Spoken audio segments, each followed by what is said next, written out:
तो दोस्तों नमस्कार, मैं हूं अनिल और रेसलिंग सुपर धमाल में आपका स्वागत है। तो दोस्तों रोमन रेंस और सोलो सिकोआ के ब्लड लाइन के बीच शो के मेन इवेंट में मैच देखने को मिल सकता है। और दोस्तों कई लोगों का सवाल था, कई लोग ये पूछ रहे थे कि जो है सर्वाइवर सीरीज का मेन इवेंट जो है वो कौन सा होगा। तो ऐसे में मैं आपको बता दूं, अभी तक ताजा आंकड़ों के हिसाब से, ताजा रिपोर्ट के हिसाब से शो का मेन इवेंट हो सकता है सर्वाइवर सीरीज का वॉर गेम्स मुकाबला, जो रोमन रेंस की टीम और सोलो सिकोआ की टीम के बीच में होगा। तो ऐसे में इसी वजह से मुकाबला देखने लायक रह सकता है। मैच में सभी सुपरस्टार्स काफी टैलेंटेड हैं और सीएम पंक का इसमें जुड़ना शानदार रहा है। सीएम पंक के आने से असली ब्लड लाइन को काफी मजबूती प्रदान हुई है।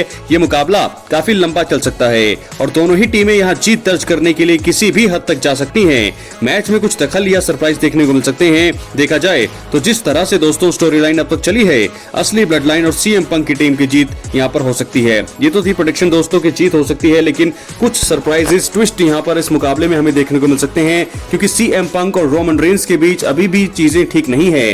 तो ऐसे में मुझे लगता है कि 30 नवंबर से इस मेगा प्रीमियम इवेंट का जो है आयोजन होना है, लेकिन उससे पहले सीएम पंक और रोमन रेंस के बीच में मनमुटाव खत्म करना बहुत ही जरूरी होगा। तो आने वाले स्मैकडाउन में मुझे ऐसा लगता है कि ये चीजें जरूर सॉल्व की जानी चाहिए। और वहीं पॉल हेमन रोमन रेंस के बीच में जो चीजें हुई हैं, जो दूरियां, जो गैप बना है, कम्युनिकेशन गैप, उसके बारे में भी चर्चा होनी चाहिए अगले स्मैकडाउन में। ये सारी चीजें अगर सॉल्व हो जाएंगी तभी असली ब्लड लाइन जो है इस मुकाबले में जीत दर्ज कर सकता है। फिलहाल दोस्तों सीएम पंक और पॉल हेमन साथ आए हैं। बहुत सारी रिपोर्ट्स में ऐसा कहा जा रहा है कि सीएम पंक के साथ जाएंगे पॉल हेमन। वॉर गेम्स मुकाबले के बीच में यहां पर विट्रे कर सकते हैं रोमन रेंस के साथ, उन्हें धोखा दे सकते हैं पॉल हेमन। पॉल हेमन के ऊपर अगर अटैक करते हैं रोमन रेंस तो फिर यहां पर सीएम पंक वहां से उन पर अटैक कर सकते हैं।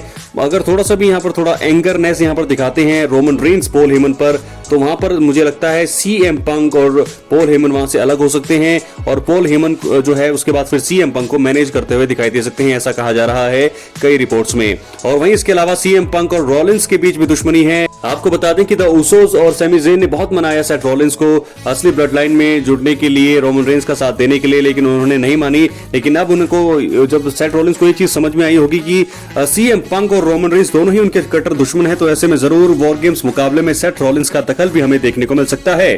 फिलहाल देखा जाए जेकब फाटू और ब्रॉन्सन रीड बहुत ही तगड़े सुपरस्टार हैं सोलो सिकोआ की टीम में, तो ऐसे में रोमन रेंस और सीएम पंक इनका आमना सामना हो सकता है। तो मेरे हिसाब से दोनों ही टीमें बराबर की हैं इस समय। सीएम पंक रोमन रेंस एक तरफ, जेकब फाटू और ब्रॉन्सन रीड इनको संभालते हुए हमें दिखाई दे सकते हैं। तो दोस्तों इस मुकाबले का जो है नतीजा मैं आपको बता दूं, प्रेडिक्शन के हिसाब से मुझे लगता है कि अगर सब कुछ ठीक रहा, सीएम पंक रोमन रेंस के बीच में कोई दिक्कत नहीं हुई, पॉल हेमन की भी बीच में रोमन रेंस की कोई दिक्कत नहीं हुई, तो यहाँ पर आराम से सीएम पंक और रोमन रेंस की टीम जीत सकती है अगर सब कुछ ठीक रहा।